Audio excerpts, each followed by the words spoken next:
and one silver jubilee issue of newsletter. Release of two books. One is Pursuit of Quality in Higher Education, an Indian Perspective, and then next one is Management Practice Case Presentation. It will be released by Honorable Minister, Parliament Affairs, Coal and Mines, Professor Sri Prahlad Joshi. Then we have the Silver Jubilee newsletter. Then we have address of Sri Prahlad Joshi, Honorable Minister, on the topic higher education with special emphasis during COVID-19. You know, during COVID-19, we are conducting series of webinars, series of programs for the benefit of all higher education institutions and all the stakeholders. The idea is the quality culture should prevail in all higher educational institutions. I'm sure we are participating, NAC is participating in all regional webinars conducted by different universities and educational institutions.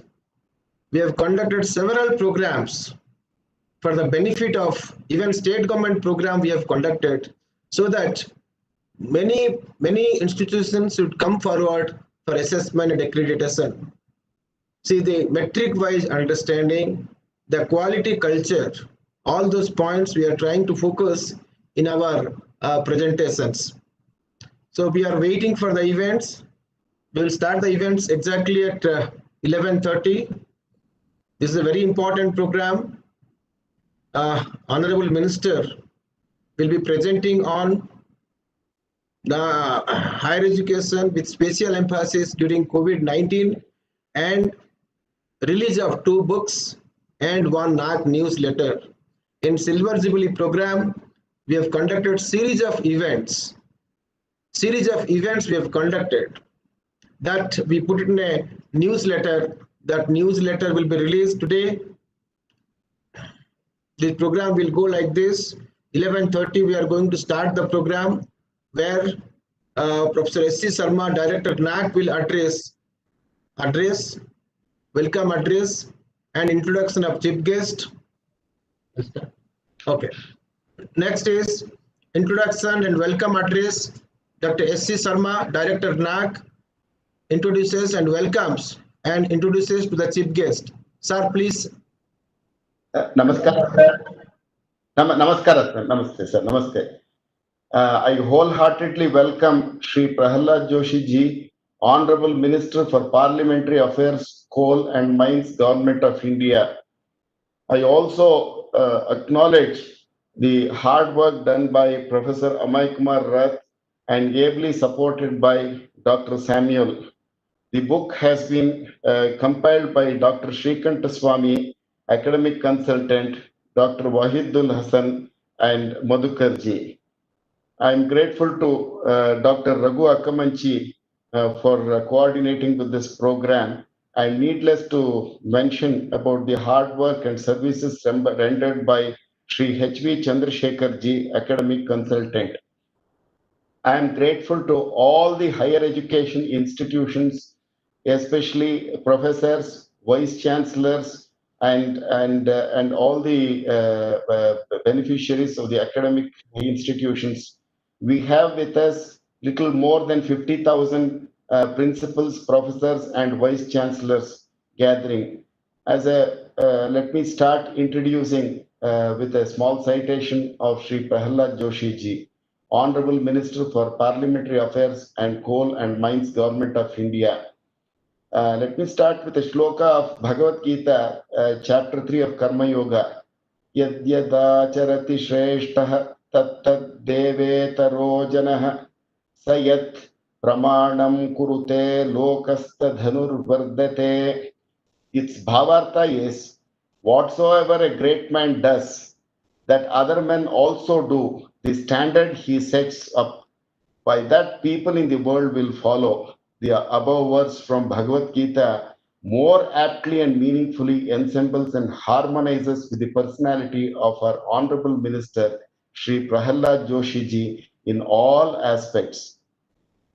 There is an adage that destiny always favors the brave. It is said that a lamp in the midst of dark needs no introduction. However, I deem it as my honor and privilege for attaining an opportunity to introduce this great persona. And it is a challenging task to comprehensively capture him in terms of words due to wide range of transformative roles he played in his social and political life so far. Born on 27th November 1962 in a devout and respectable family to Sri Venkatesh Joshi ji and Srimati Malati Bhai ji, as third child, Sri Prahalad Joshi ji had a disciplined childhood, completed his primary education in Railway School, Hubballi, secondary education in New English School, Hubballi, and BA graduation from Sri Kadasiddheshwara Arts College, Hubballi, affiliated to Karnataka University, Dharwad.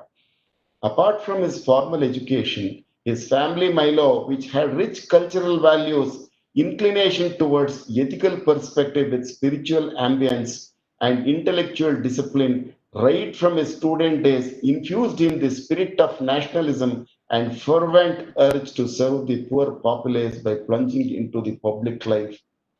Much of what he did to transform the state of Karnataka and country as a whole flowed from his personality, value system. He rigorously followed vision of education, leadership qualities, and rich heritage. And Sri Prahalad Joshi ji humbly attributes the strong belief he innocuously carried in his heart and the concept of Vasudhaiva Kutumbakam. These qualities encouraged him at younger days to join BJP as its activist, and gradually he played important role in the party from strength to strength in the state of Karnataka. During 1992, Sri Prahlad Joshi took upon himself the local leadership on Save Kashmir movement, and thus he ignited the spirit of nationalism amongst the students and youth.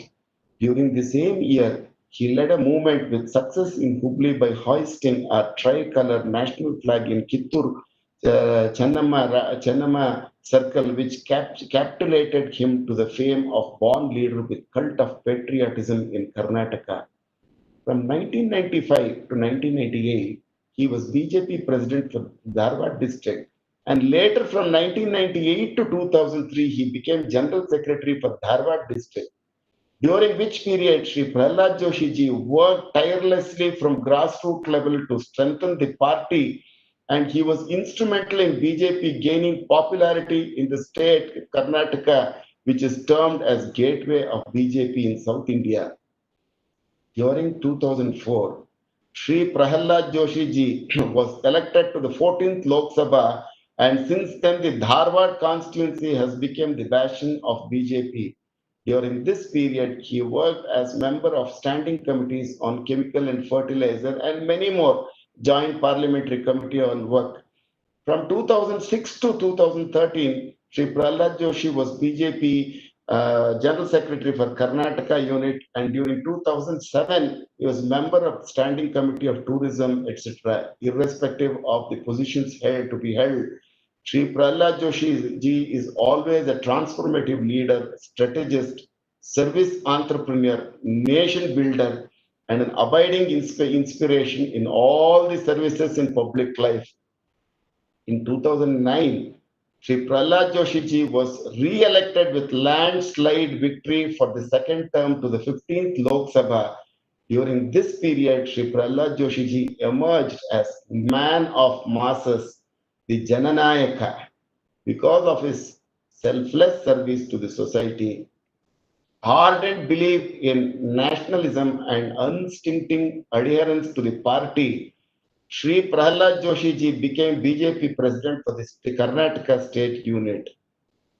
In the Lok Sabha elections held during 14 and 19, he was re-elected for third and fourth term respectively, during which period he had immensely contributed in several prominent committees and later inducted by our Honorable Prime Minister's Cabinet Minister holding the portfolios of Ministry of Parliamentary Affairs, Coal and Mines.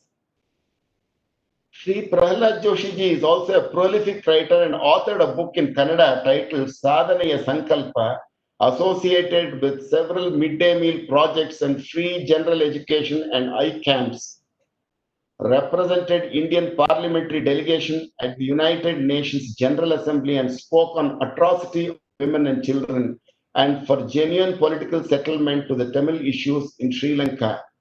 Sri Prahlad Joshi ji, by his sheer innovative administrative skills, broadened horizon of his experience, uncanny ability to connect the people, their intentions, recognizing the right people with potential and attitudes. Diversity of thoughts has made him to surpass excellence, being an eloquent speaker, an ability which he has developed painstakingly. Sri Prahlad Joshi ji has restructured and revamped the mission with core values of becoming a unifying force in country's political arena to achieve national goal and providing them right direction by his fertile perspectives. This reminds me of Sri Chandrasekharendra Saraswati Swamiji of Kanchi Kamakoti Peetam has written a Sanskrit verse called Maitrim Bhajatam Akila Grijetrim Atmava Paranapi Pashyat Yuddham Tyajata Spardham Tyajati. It goes on and on. The last sentence is Shreyo Bhuyam Sakala Jananam. Shreyo Bhuyam, unifying force, national goal, taking people along with them with a pure heart and mind. And Mr. Clean is Mr. Sri Prahlad Joshi ji. Sir, we are very proud and I wholeheartedly extend a warm welcome on behalf of 50,000 higher education institutions across the country, on behalf of NAC, on behalf of people, higher education institutions in Karnataka. Thank you very much, sir. Wholeheartedly welcome you, sir. Namaskar, sir. Thank you, sir. Now there are release of 2 books and 1 Silver Jubilee issue of NAC newsletter. Let me read out the gist and the content of the book. The first book is Pursuit of Quality in Higher Education, an Indian Perspective. Let me read out the gist. This edition is dedicated to 25 years of accomplished journey in commemorating the Silver Jubilee year of NAC. This book contains 24 articles written by vice chancellors, professors, and academicians involved in the assessment and accreditation process of NAC, keeping the Indian perspective and quality enhancement as the primary focus. This book will be beneficial to the higher education institutions and its professionals to enrich their knowledge to contribute for quality education. Dr. S. Srikant Swami, Chief Editor, Professor S.C. Sharma, Director NAC, and Dr. M.S. Shyamsundar as editors. The second book, which is going to be released today, the Best Practice Series, Management Practices, Case Presentations. This is one among the several best practice series published by NAC. This book contains case presentation of the best practices evolved by higher education institutions accredited by NAC, especially in the area of management practices. This book contains 12 best practices and gives a true understanding of the concept of best practice as well as the format to be followed while submitting evidences for best practices by higher education institutions. Dr. B.S. Madhukar, Dr. Vaidul Hassan, and Dr. Srikant Swami involved in the preparation of this book. The third one is about NAC newsletter. The NAC News is a biannual newsletter of the National Assessment and Accreditation Council catering to the quality needs of higher educational institutions in the country since 1999. Over the years, the newsletter has created a niche for itself and has surged ahead in the pursuit of excellence. The newsletter database currently stands at 7,000 copies, which by far is one of the largest mailing list of academic newsletter in the country, along with soft copies being emailed on request. The NAC News, through its various columns, news articles, and features, secondly, shares viewpoints and ideas on various aspects involved in nurturing quality culture among higher education institutions. Now I request our Honorable Minister, Sri Prahalad Joshi ji sir, please release the two books as well as NAC newsletter. Sir, please. Sir, Director NAC, Professor S. C. Sharma sir, please join in releasing the books.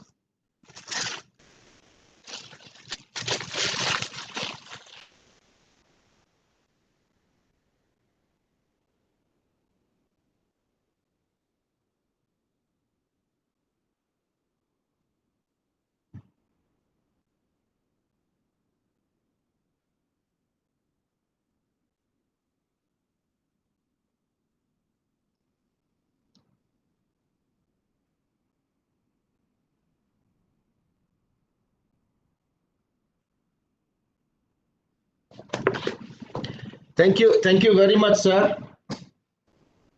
Now I request Honorable Minister on the topic, Sri Prahalad Joshi ji, on the topic higher education with special emphasis during COVID-19. Sir, please.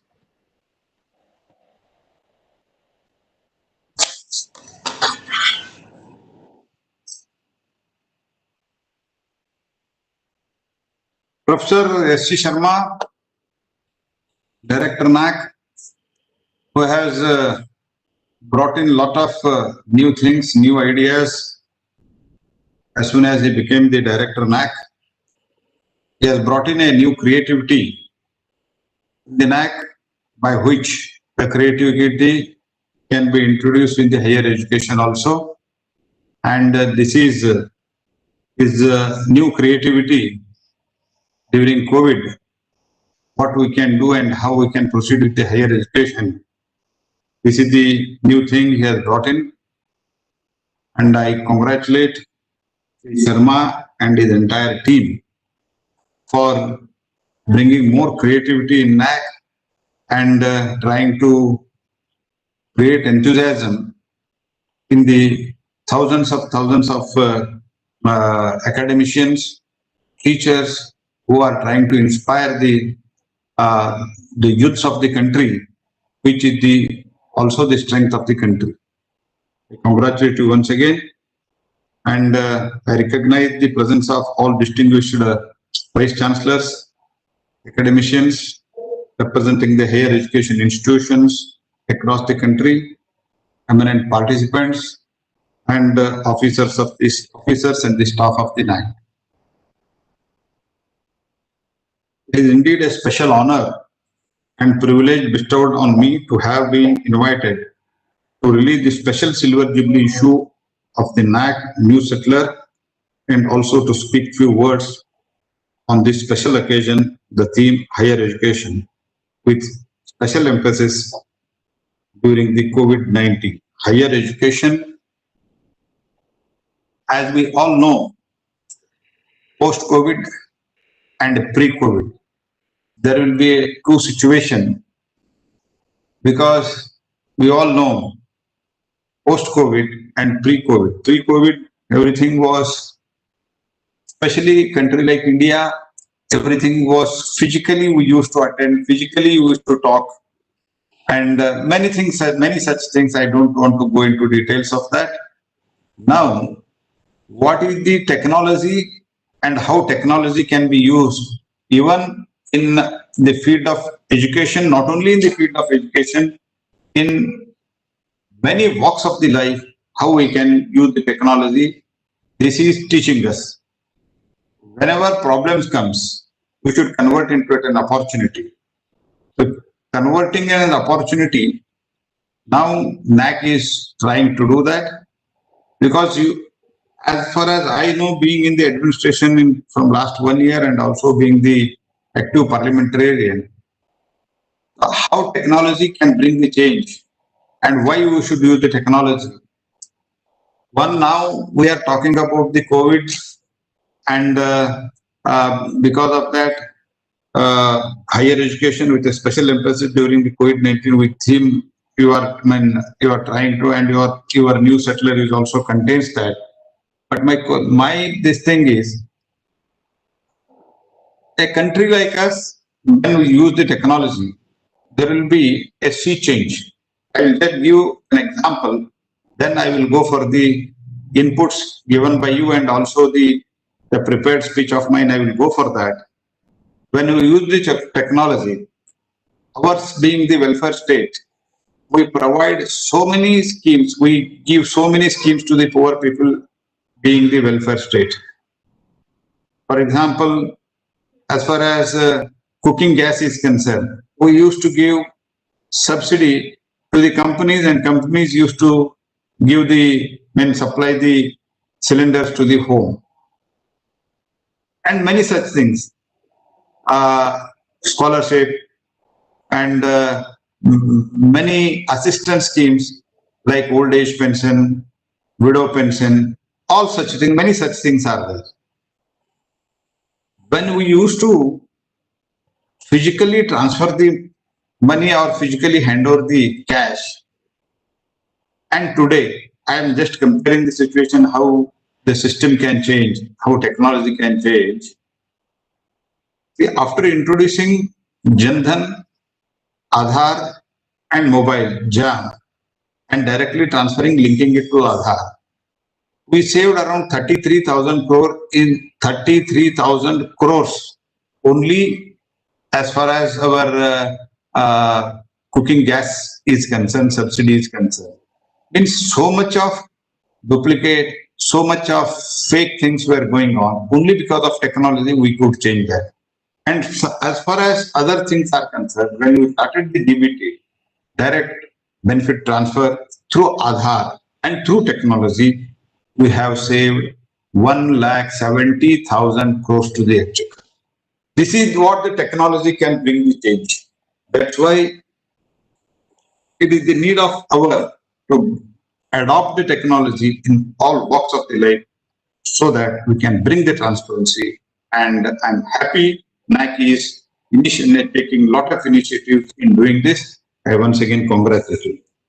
I'm very happy to note that NAC News Settler, through its various columns, news articles, and the features, shares viewpoints and ideas on various aspects involved in nurturing a culture of quality among the higher education since 1999.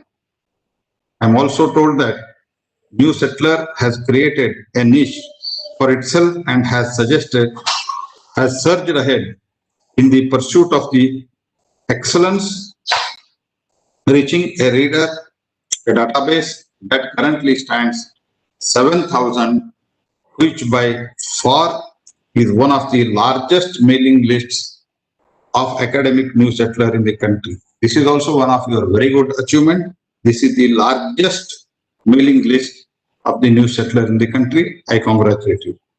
Friends, we are living in the age of accelerated change as onslaught of COVID-19 pandemic continues to wreak havoc.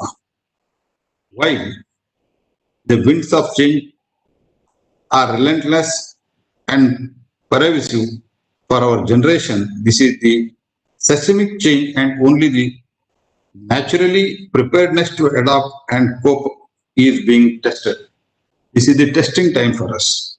The rapidity of the spread of virus, the innumerable ways in which it is mutating has impacted established system and the institution and toppled it over. Initially itself, I said, pre-corona and post-corona. Now we are almost in the post-corona age. How to rebuild, renew, and move forward in the greatest preoccupation for time being. I'm not telling it is time being, using technology should be permanent. The same is also true of the conundrum surrounding the higher education system in the country today. Beloved Prime Minister, Narendra Modi ji has echoed this sentiment, but has also, more importantly, paved a practical way forward.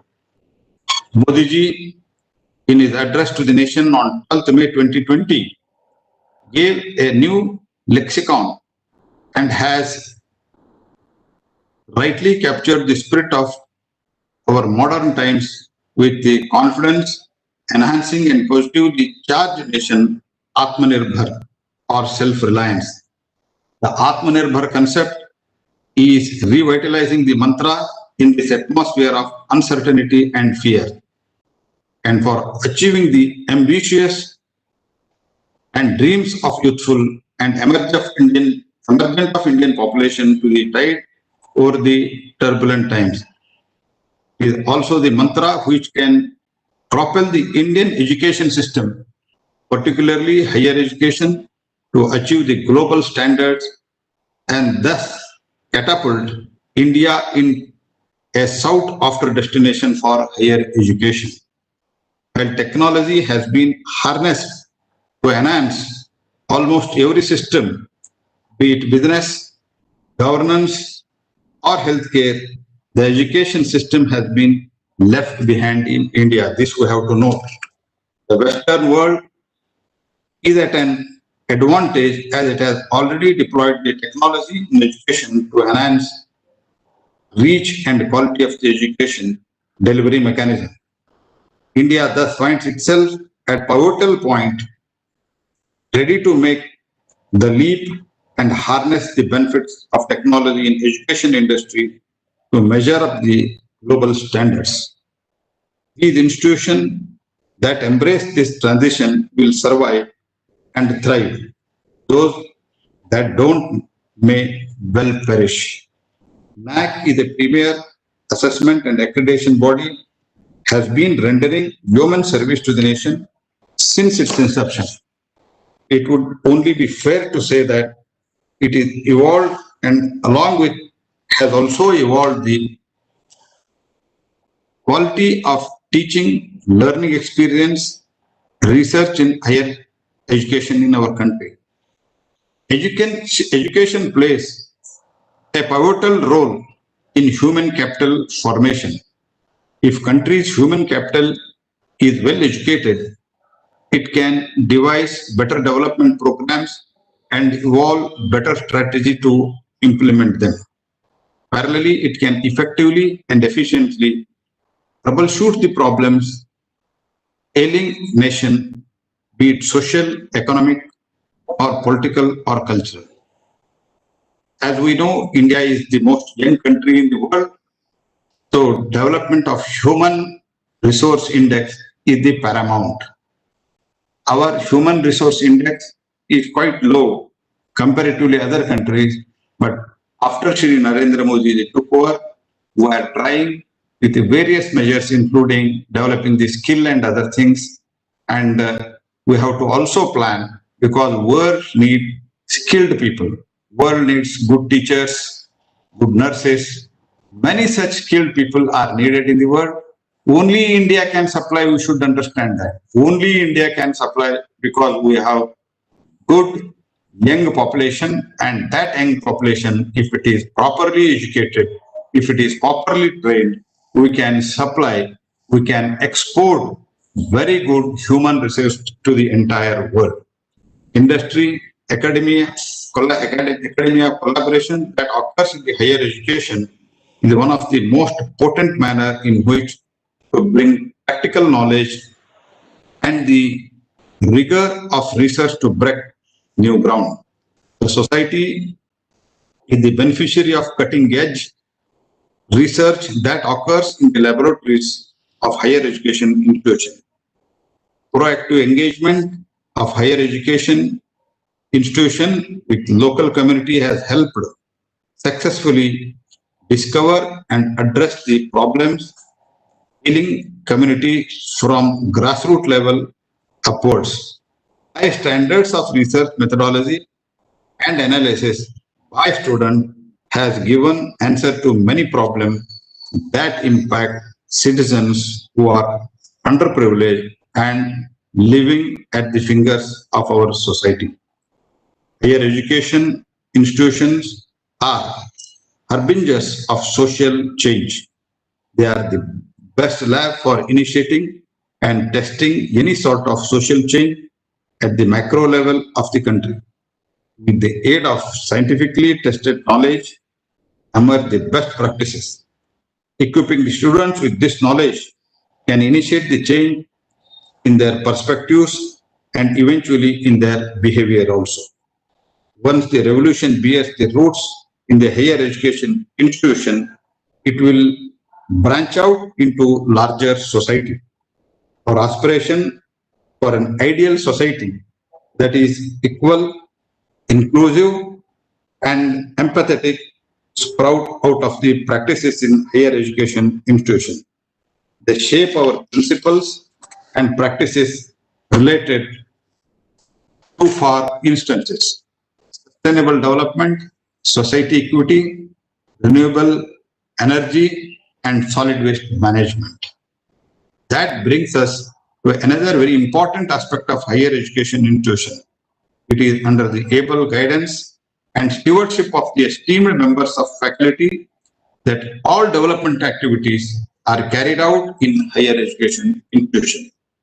Highly qualified, motivated, dedicated workforce are the creators of the opportunities. They identify potential and bring out the best in their students.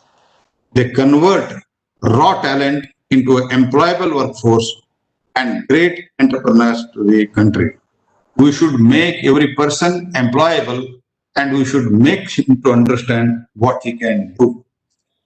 The stakeholders of the higher education system are working towards increasing the gross enrollment ratio with the intention of democratizing higher education and empowering the youth from tier 2 to tier 3 cities and of course the rural youth. The focus is also to encourage more and more girl children to enroll into the higher education. We have an enormous talent pool and all they need is opportunity, and that is being provided by our higher education institution. As an apex body, NAC has been playing a premier role in assessing and accrediting of the quality higher education. NAC is tirelessly working towards the enhancing the quality of higher education in the country. Equipped with the insight into the status of higher education, NAC is guiding force for the higher education institution to transition to meet the needs of new education policy. NAC is the only repository of the valuable data about the higher education institution of the country. For any country, data of many walks of the life is very, very important if you have data. Recently, we saw migrant laborers, प्रवासी मजदूर जो हम हिंदी में बोलते हैं, उनका हमारे पास data नहीं रहे. There was no data. That was why the problem was created.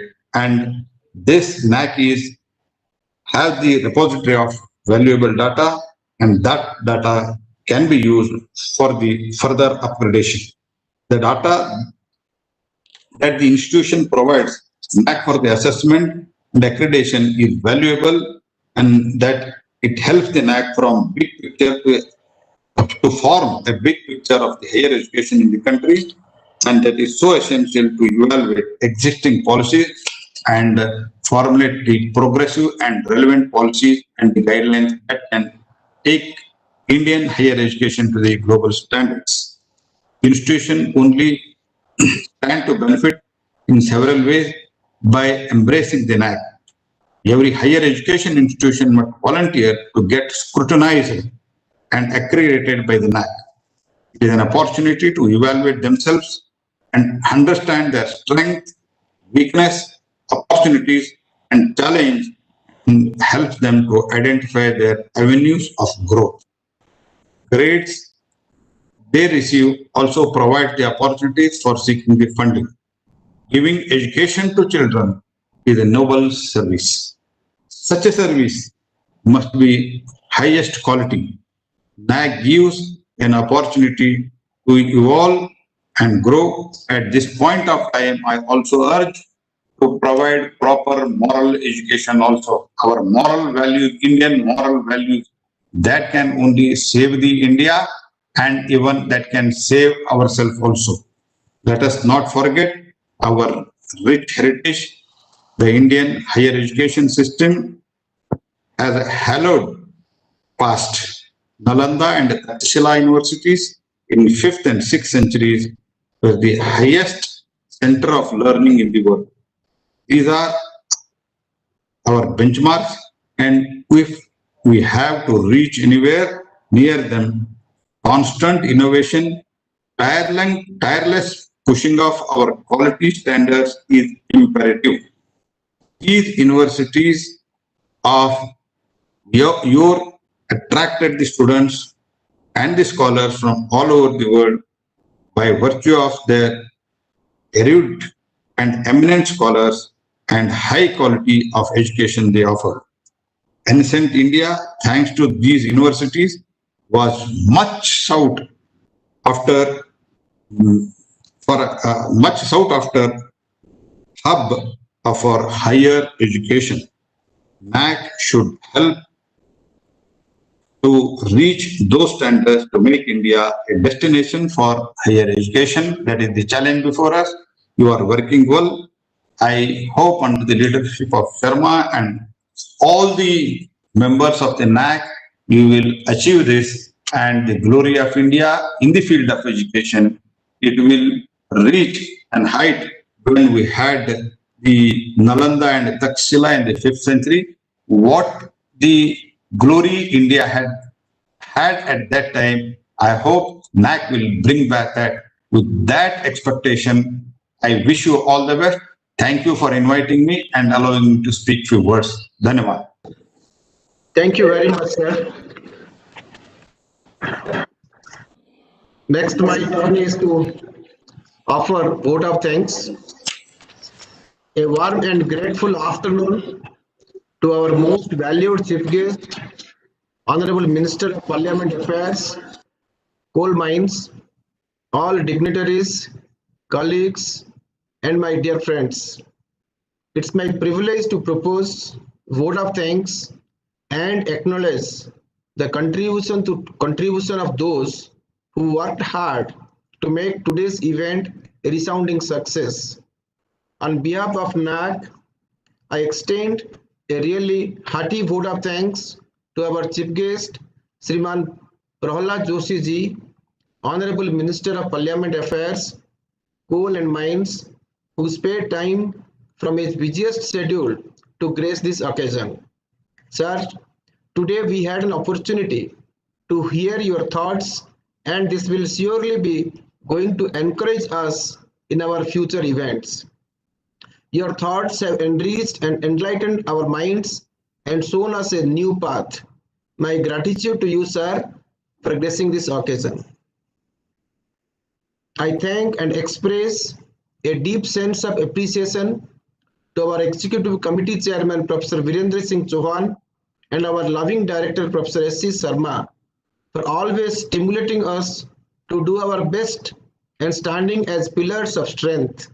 Sir, you have been a constant support and given a lot of encouragement.